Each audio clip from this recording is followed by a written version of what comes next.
And welcome back. This is CTF Walkthroughs. I'm your host, Callie Surfer, and today we have part 2 out of 8 parts on the challenge titled Bandit from TryHackMe. In this part, we already have our Linux, our Kali distribution up and running, and we're going to go ahead and kick off initial enumeration. So in pen testing and ethical hacking, enumeration means that you are doing reconnaissance on your target using different kinds of scanners and other tools. So today we'll be using nmap to do a full network scan of our target, all open services and open ports.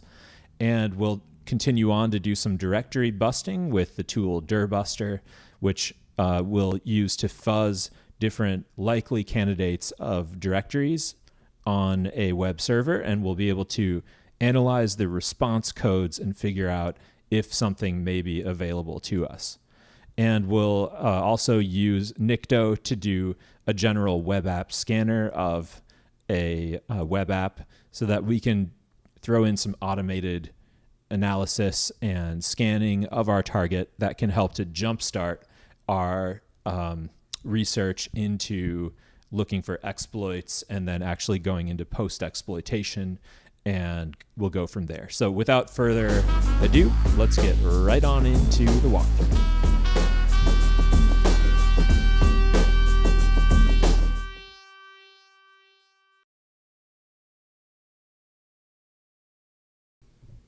So here we are in Bandit on TryHackMe. We've already started up our box, and we can see that we're given some instructions to register via SSH. So we'll go ahead and do SSH register at, and then our target IP with a 250 on the end. Yes, and then we'll go ahead and put in the password register and 1 for register, and then it'll give us our target. All right, so we are at that address there in kind of hot purple fuchsia. So we'll put in that last octet there of our IP address, and it should come back with a target. Here we are, so we're at .108. Let's update our etc hosts file on our Kali Linux so that we'll be able to load the website using the domain in our browser. So we'll issue the command sudo vim etc hosts. Sudo because we need sudo permissions to edit this file. And we'll update here our list, and we're at .108 bandit.escape. All right, so that was all in the instructions. Let's go ahead and save and exit with a :WQ. That's using the text editor Vim, which has a bit of a learning curve before you can really start quickly using it, but I think it's well worth it. And there we're just pinging our host. The rewards of using Vim definitely are worth the payoff of the time it'll take initially to figure out the hotkeys for everything. But here we go. We did a fast nmap scan with the TAC-F flag, and we got back an SSH port 80 and a 631 IPP. So let's go ahead and do a bit more scanning with the TAC-P-TAC flag there for all ports. So now we're going up into the higher port numbers.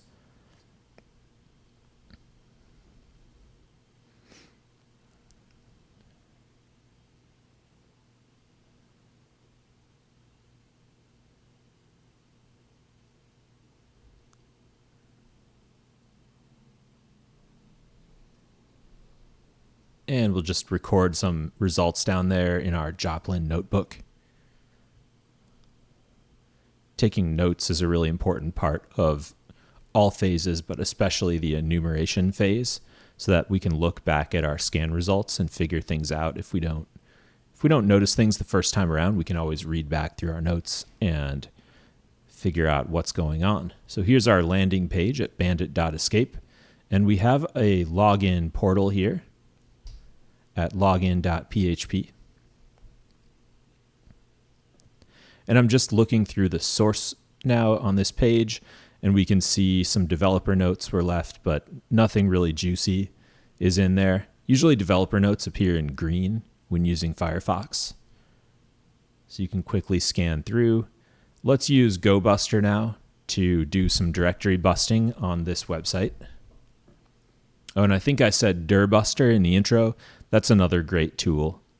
If I remember right, dirbuster has a graphical GUI. There it is. So we're switching back to dirbuster now.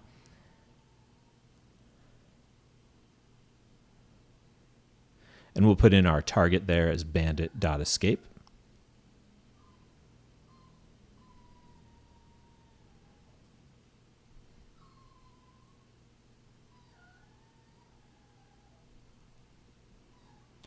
And we need to choose our word list carefully. So I'm back, and let's go back to here.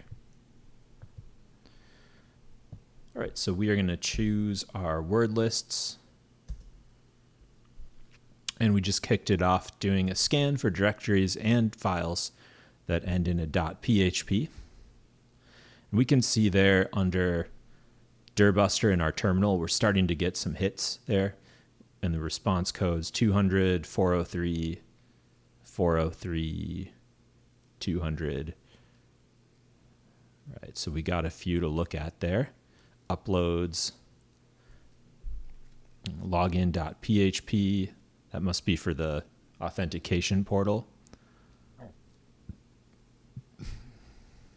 Upload.php, that's a very interesting looking file, because if we can figure out a way to upload files, we may be able to get a foothold on the system, right? Anything that gives us write permissions onto our target will be critical to look at carefully.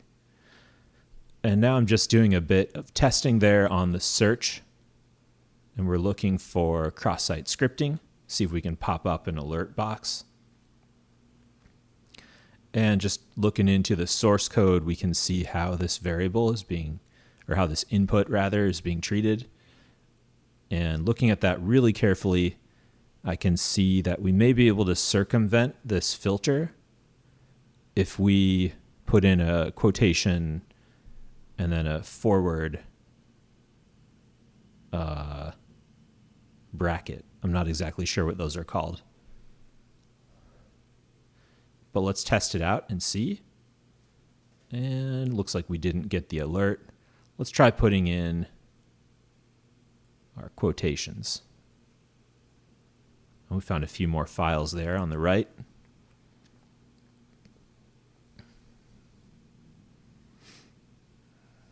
And I'm just checking how we might be able to get our cross-site scripting going here. Looking through some guides on Google.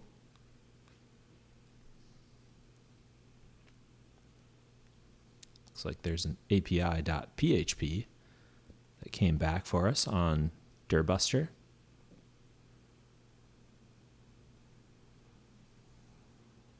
Or is that actually the nmap scan?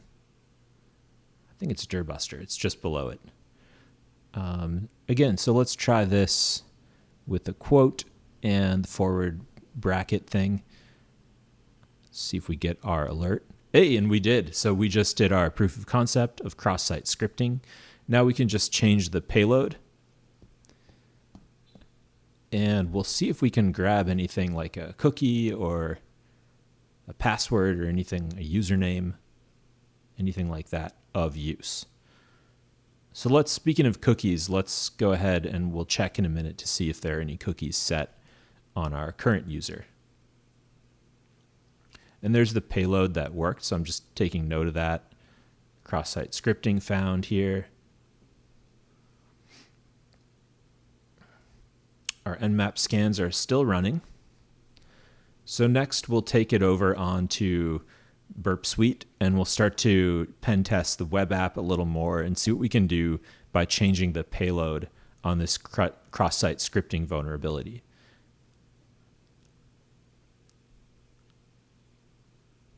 All right, so that's it, and we'll catch you next time. Bye.